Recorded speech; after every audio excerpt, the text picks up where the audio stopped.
সংগ্রামী বন্ধুগণ, গত 5 জুন হাইকোর্ট 18 সালে শিক্ষার্থীদের এবং সারা দেশের জনগণের ভিত্তিতে অর্জিত আমাদের একটি অধিকারকে আমাদের থেকে ছিনিয়ে নিয়েছে।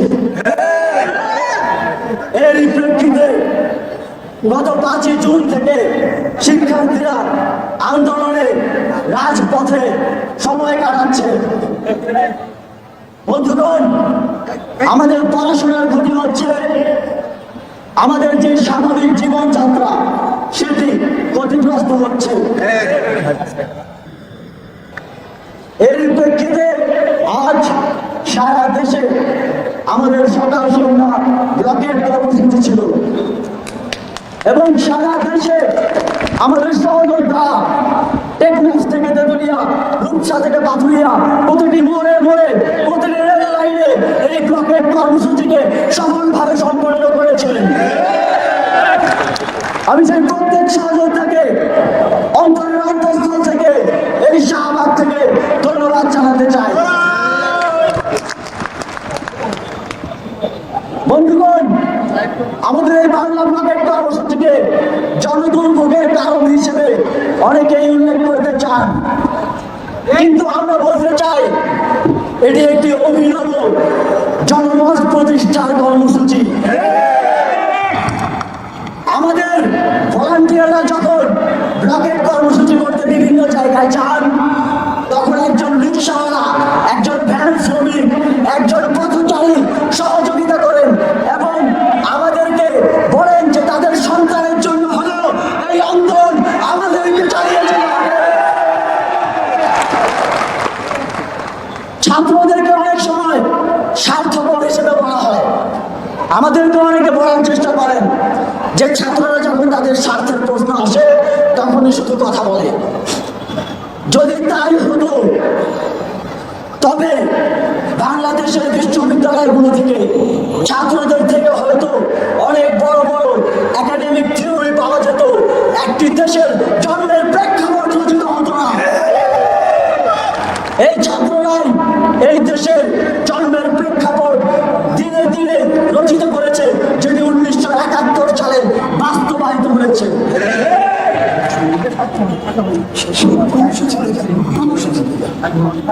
2018 সালে আমাদের আন্দোলনের প্রেক্ষিতে যে পরিপত্রটি দেওয়া হয়েছিল, হাইকোর্ট মনে করে সেটি একটি অসম্পূর্ণ পরিপত্র এবং সেটি বাতিল করা হয়েছে। আমরা এই আইন প্রক্রিয়ায় হাইকোর্টের বারান্দায় যেতে চাই না। আমরা আমাদের পরের টেবিলে থাকতে চাই, আমাদের রুটিন কার্যক্রম চালিয়ে যেতে চাই। ছাত্ররা কিন্তু এই কোটা ইস্যুতে তাদের ন্যায় রাজপথে জানান দিয়ে যাচ্ছে এবং জানান দিয়ে যাবে যতদিন না আমাদের দাবি না মেনে নেওয়া হয়। আমাদের দাবি অত্যন্ত সুস্পষ্ট। আমরা একদম আমি বলেছি যে সরকারের নির্বাহী বিভাগ থেকে সুস্পষ্ট ঘোষণা আসতে হবে, নির্দেশনা আসতে হবে যে একটি কমিশন গঠন করে একটি সম্পূর্ণ এবং স্থায়ী সমাধানের দিকে সরকার এই গোটা ব্যবস্থাকে নিয়ে যাবে।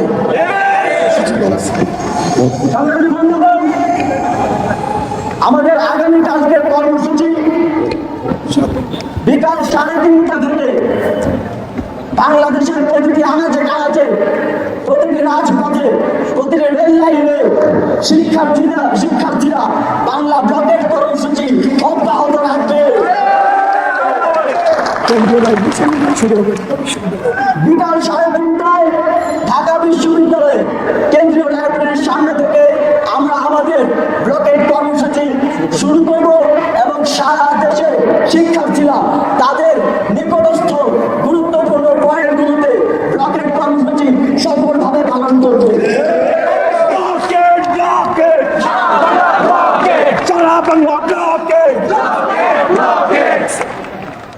সংগ্রামী বন্ধুগণ, আপনারা দেখেছেন গতকাল আমাদের এক ঘোষণায় সারা দেশে আজ একটিও ট্রেন তাদের চাকা ঘোরাতে পারেনি। এটি ছাত্র সমাজের জন্য এবং ছাত্র সমাজ যে আন্দোলন করে তাদের দাবি ছিনিয়ে নিতে পারবে এর একটি প্রমাণ বলে আমরা মনে করি। আমরা নির্বাহী বিভাগকে বলতে চাই, অতি দ্রুত সময়ের মধ্যে আমাদের দাবিটি মেনে নিন, যাতে আমরা পড়ার টেবিলে ফিরে যেতে পারি, যাতে এই রকম হরতালে আমাদেরকে পড়তে না হয় এবং তথাকথিত জনদুর্ভোগেরও সৃষ্টি না হয়। সাংবাদিক বন্ধুদেরকে ধন্যবাদ জানাচ্ছি এবং আজকের কর্মসূচি সফল করতে যারা সহযোগিতা করেছেন সকলকে ধন্যবাদ জানিয়ে এখন আমাদের